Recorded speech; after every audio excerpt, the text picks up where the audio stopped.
Academy. Welcome to all. This is Vijay sir, faculty of economy. ఈ వీడియోలో current ఎకానమీలో భాగంగా 2026 ఫిబ్రవరి నెలలో వచ్చిన కొన్ని ముఖ్యమైన కరెంట్ ఎకానమీకి సంబంధించిన విషయాలు చర్చిద్దాం. ఆల్ కాంపిటేటివ్ ఎగ్జామ్కి పనికొచ్చే ఈ కరెంట్ అప్డేట్స్ అనేటువంటివి ప్రతి ఒక్కరు నోట్ చేసుకొని ప్రాక్టీస్ చేయండి. కంపల్సరీగా మీకు రాబోయేటువంటి ఎగ్జామ్స్లో ఈ ఇన్ఫర్మేషన్ చాలా బాగా ఉపయోగపడుతుంది. అందులో ఒక ముఖ్యమైన అప్డేట్ ఏంటంటే 2026 ఫిబ్రవరి 27వ తేదీన ministry of statistics and programme ఇంప్లిమెంటేషన్కి సంబంధించినటువంటి మంత్రిత్వ శాఖ న్యూ బేస్ ఇయర్ని ప్రకటించింది. ఇది జాతీయ ఆదాయ గణాంకాలకు ఉపయోగపడే బేస్ ఇయర్. జాతీయ ఆదాయాన్ని లెక్కిస్తున్నప్పుడు జాతీయ ఆదాయాన్ని 2 ధరల వద్ద లెక్కిస్తారు. ఒకటి ప్రస్తుత ధరల వద్ద జాతీయ ఆదాయము, మరొకటి స్థిర ధరల వద్ద జాతీయ ఆదాయము. ప్రస్తుత ధరల వద్ద జాతీయ ఆదాయం తెలుసుకోవడానికి బేస్ ఇయర్ అవసరం లేదు, కానీ స్థిర ధరల వద్ద జాతీయ ఆదాయం తెలుసుకోవడానికి బేస్ ఇయర్ కంపల్సరీగా కావాలి. అందుకోసం ఎప్పటికప్పుడు భారతదేశంలో ఈ బేస్ ఇయర్లను ఆధారంగా చేసుకొని స్థిర ధరల వద్ద జాతీయ ఆదాయాన్ని అంచనా వేస్తారు. జాతీయ ఆదాయం పెరగడం అభివృద్ధి, కానీ జాతీయ ఆదాయం ప్రస్తుత ధరల వద్ద పెరుగుతుందా, స్థిర ధరల వద్ద పెరుగుతుందా అని చూసుకోవడం చాలా ముఖ్యమైనటువంటి అంశం. ఏంటి ఈ రెండింటికి మధ్య తేడా ఏంటి? వాస్తవానికి జాతీయ ఆదాయం అనగా వస్తు సేవల ఉత్పత్తి విలువ. మీకు సింపుల్గా ఒక్క మాటలో అర్థం చేయించే ప్రయత్నం చేస్తాను.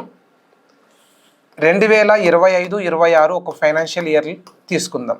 ఈ ఫైనాన్షియల్ ఇయర్లో మొత్తం ఎన్ని రకాల వస్తు సేవలు తయారైనాయి?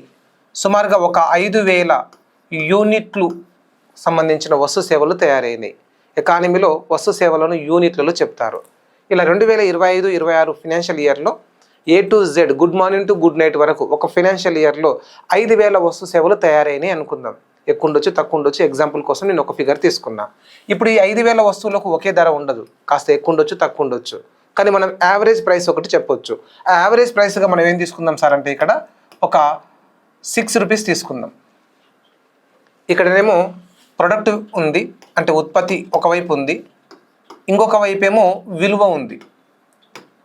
ఈ ఉత్పత్తి విలువని ఏమని పిలుస్తాం సార్ అంటే జాతీయ ఆదాయం అని పిలుస్తాం.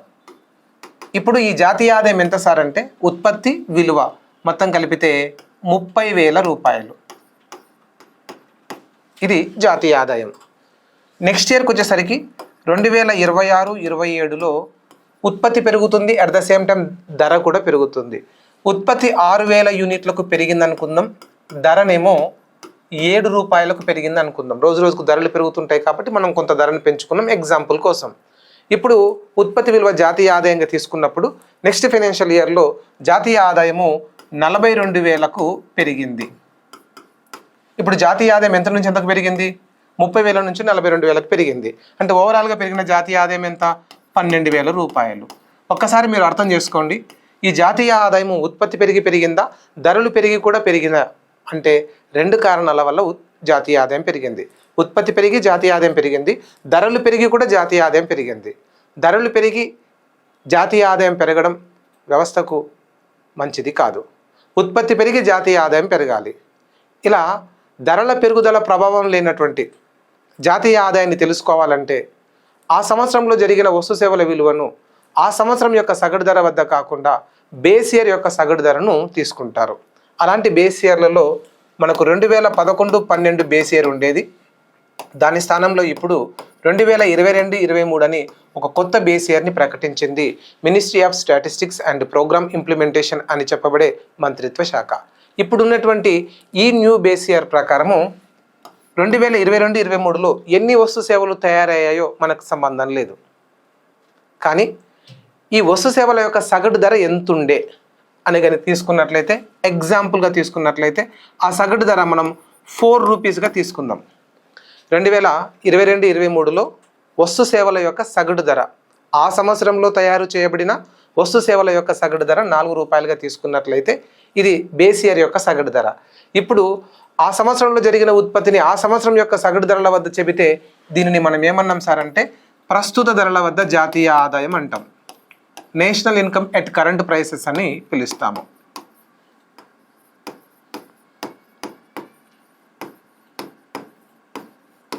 ఇప్పుడు ఏం చేద్దాం, ఆ సంవత్సరంలో తయారైనటువంటి వస్తు సేవల విలువను ఆ సంవత్సరం యొక్క సగటు ధర వద్ద కాకుండా బేస్ ఇయర్ యొక్క సగటు ధర వద్ద తీసుకుందాం. 2025-26లో తయారైన మొత్తం వస్తు సేవలు 5,000 యూనిట్లు ఇంటూ ఆ సంవత్సరం యొక్క సగటు ధర వద్ద కాకుండా బేస్ ఇయర్ యొక్క సగటు ధరను తీసుకుందాం, అంటే 4 రూపాయలు తీసుకుందాం. అట్ ద సేమ్ టైం 2026-27లో జరిగిన మొత్తం వస్తు సేవల ఉత్పత్తి విలువ 6,000 యూనిట్లు ఇంటూ ఆ సంవత్సరం యొక్క సగటు ధర అయిన 7 రూపాయలు కాకుండా బేస్ ఇయర్ యొక్క సగటు ధర అయినటువంటి 4 రూపాయలు తీసుకొని ఇప్పుడు జాతీయ ఆదాయం ఎంతనో తెలుసుకుందాం. ఒకవైపు ఉత్పత్తి ఉంది, ఇంకొక వైపు విలువ ఉంది. ఉత్పత్తి విలువనే జాతీయ ఆదాయం కాబట్టి ఈ ఉత్పత్తి విలువ మనకు 2025-26లోనేమో 20,000 వస్తుంది, 2026-27లోనేమో 24,000 వస్తుంది. ఇప్పుడు ఎంత జాతీయ ఆదాయం పెరిగింది సార్ అంటే 20,000 నుంచి 24,000కు పెరిగిందంటే పెరిగిన జాతీయ ఆదాయం కేవలం ఎంత పెరిగింది సార్? 4,000 రూపాయలు మాత్రమే పెరిగింది. ఇక్కడనేమో 12,000 రూపాయల జాతీయ ఆదాయం పెరిగింది ప్రస్తుత ధరల వద్ద. అదే స్థిర ధరల వద్ద, ఈ స్థిర ధరల వద్ద పెరిగినటువంటి జాతీయ ఆదాయం ఎంత సార్ అంటే 4,000 రూపాయలు మాత్రమే. అంటే నిజంగా ఎంత ఆదాయం పెరిగిందో తెలుసుకోవాలంటే నిజంగా ఎంత ఉత్పత్తి పెరిగిందో చూడాలి. ఉత్పత్తి పెరిగి జాతీయ ఆదాయం పెరిగితేనే వ్యవస్థకు అనుకూలం, ధరలు పెరిగి జాతీయ ఆదాయం పెరిగితే అది వ్యవస్థకు ప్రతికూలం. ఇలా వాస్తవ జాతీయ ఆదాయం తెలుసుకోవడానికి బేస్ ఇయర్ అవసరము. అలాంటి బేస్ ఇయర్లను రెగ్యులర్గా కాలానికి అనుగుణంగా పెరుగుతున్న ధరల ప్రభావం వ్యవస్థ మీద పడకుండా చూడడం కోసం, కొన్ని గణాంకాలను ఎక్యురసీగా తెలుసుకోవడం కోసం ఈ Ministry of statistics and Programme Implementation అనే మంత్రిత్వ శాఖ జాతీయ ఆదాయ గణాంకాలకు ఒక బేస్ ఇయర్ ప్రకటిస్తుంది. అలాంటి న్యూ బేస్ ఇయరే ఇప్పుడు మన ముందుంది 2022-23. ఇది రేపు ఎగ్జామ్లో చాలా కీలకంగా మీకు ఉపయోగపడుతుంది, కంపల్సరీగా తెలుసుకోవాలి.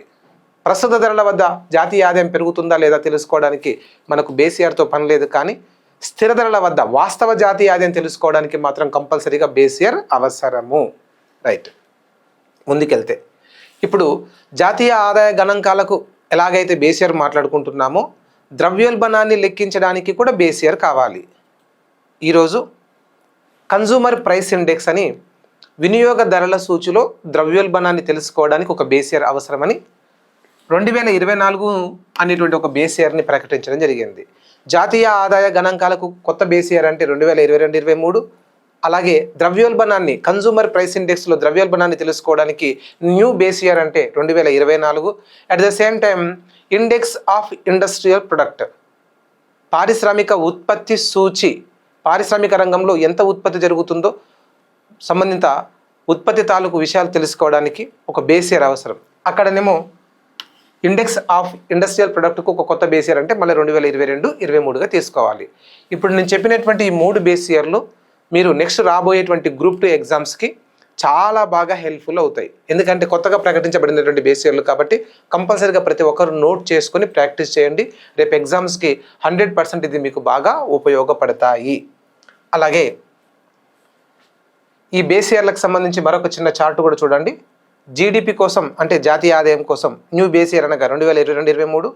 కన్జ్యూమర్ ప్రైస్ ఇండెక్స్లో ద్రవ్యోల్బణాన్ని తెలుసుకోవడానికి బేస్ ఇయర్ అనగా 2024. ఇండెక్స్ ఆఫ్ ఇండస్ట్రియల్ ప్రొడక్ట్ తెలుసుకోవడానికి బేస్ ఇయర్ అనగా 2022-23. కంపల్సరీగా ఇది నోట్ చేసుకొని ప్రాక్టీస్ చేయండి. అలాగే మరి బేస్ ఇయర్లు జాతీయ ఆదాయ గణాంకాలకు చాలా బాగా కీలకం. సో ఎగ్జామ్లో కూడా జాతీయ ఆదాయాన్ని బేస్ చేసుకుని బేస్ ఇయర్లను క్వశ్చన్ కింద అడుగుతూ ఉంటారు. మరి 2022-23 ఒక్కటే మన బేస్ ఇయరా? గతంలో కూడా ఏమైనా బేస్ ఇయర్లు ఉన్నాయా అంటే ఉన్నాయి. ఈ బేస్ ఇయర్ల చరిత్రను కనుక మనం ఒకసారి అబ్జర్వ్ చేస్తే భారతదేశంలో మొట్టమొదటి బేస్ ఇయర్ ఏంటి సార్ అంటే 1948-49 అనేటువంటిది భారత్కు సంబంధించిన మొట్టమొదటి బేస్ ఇయర్. ఈ బేస్ ఇయర్ని జాతీయ ఆదాయ అంచనాల సంఘం, the estimation commission on national ఇన్కమ్కు సంబంధించిన పిసి మెహలనోబిస్ కమిటీ ఈ బేస్ ఇయర్ని ప్రకటించింది. ఎప్పుడు 1948-49కి సంబంధించినటువంటి బేస్ ఇయర్ని ప్రకటించింది. దాని తర్వాత నెక్స్ట్ బేస్ ఇయర్ 1948-49 నుంచి 1960-61కు మార్చారు. ఎప్పుడు? 1967లో బేస్ ఇయర్ మారింది. 48-49 స్థానంలో 1967లో కొత్త బేస్ ఇయర్ని 1960-61ని ఇంట్రడ్యూస్ చేయడం జరిగింది. దాని తర్వాత నెక్స్ట్ కొత్త బేస్ ఇయర్ అనగా మళ్ళీ 1960-61 స్థానంలో 1970-71ని న్యూ బేస్ ఇయర్గా ప్రకటించారు 1978లో. దాని తర్వాత న్యూ బేస్ ఇయర్ అనగా మళ్ళీ 1980-81. దీన్ని ఎప్పుడు ప్రకటించారు? 1988లో. దాని తర్వాత మళ్ళీ కొత్త బేస్ ఇయర్ అనగా 1980-81 నుంచి దాని స్థానంలో 1993-94 అనే ఒక కొత్త బేస్ ఇయర్ని 1999లో ప్రకటించారు. మళ్ళీ దీని తర్వాత న్యూ బేస్ ఇయర్ అనగా 1999 మరియు 2000. దీనిని 2006లో ప్రకటించారు ఈ బేస్ ఇయర్ని. దాని తర్వాత బేస్ ఇయర్ అనగా 2004-05. దీనిని 2010లో ప్రకటించారు 2004-05 బేస్ ఇయర్ని. మళ్ళీ దాని తర్వాత 2015లో జనవరిలో సుందరం కమిటీ సూచన మేరకు న్యూ బేస్ ఇయర్ని 2011-12గా అనౌన్స్మెంట్ చేశారు. ఇది బేస్ ఇయర్ యొక్క చరిత్ర.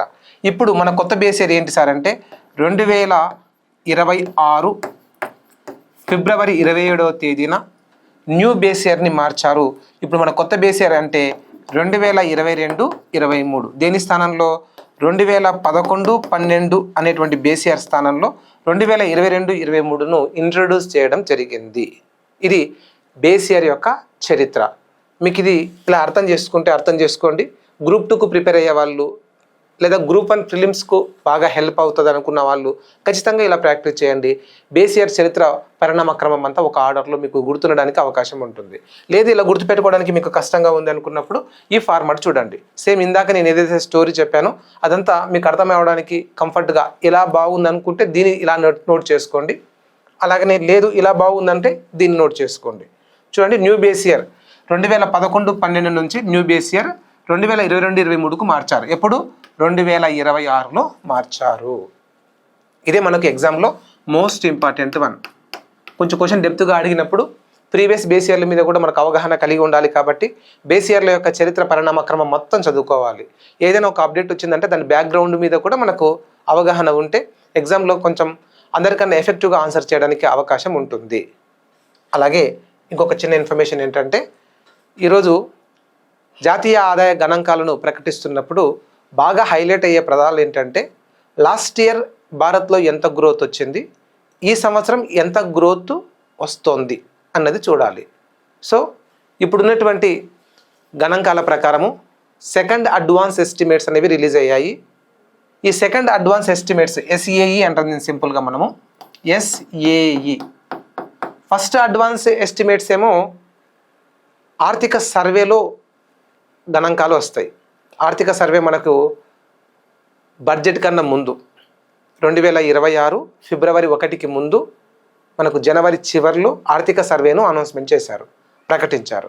ఈ ఆర్థిక సర్వేలో జాతీయ ఆదాయ గణాంకాలు కూడా ప్రకటించబడ్డాయి.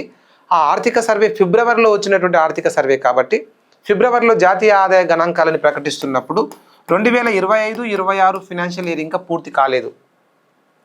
ఇది ఏప్రిల్తో స్టార్ట్ అవుతుంది. 2025 ఏప్రిల్తో స్టార్ట్ అవుతుంది. 2026 మార్చితో ముగుస్తుంది. కానీ మనకు ఆర్థిక సర్వే వచ్చింది 2026 జనవరి చివరిలో వచ్చింది. జనవరి 30కే వచ్చింది. మనకు కాస్త ముందుగానే ఈ ఆర్థిక సర్వేను రిలీజ్ చేశారు. కాబట్టి ఇప్పుడు జనవరి అంటే ఇంకా ఫైనాన్షియల్ ఇయర్ పూర్తి కాకముందుకే వచ్చింది. కాబట్టి జాతీయ ఆదాయ గణాంకాలు పూర్తి సంవత్సరానికి రావాలి. కాబట్టి వీళ్ళు ఏం చేశారంటే ఈ గణాంక శాఖకు సంబంధించినటువంటి వాళ్ళు ఏం చేశారు సార్ అంటే జనవరి వరకే మన ఆదాయం ఎంత ఉంటే మార్చి వరకు ఎంత ఉండొచ్చు అని చెప్పి అడ్వాన్స్గా అంచనా వేశారు.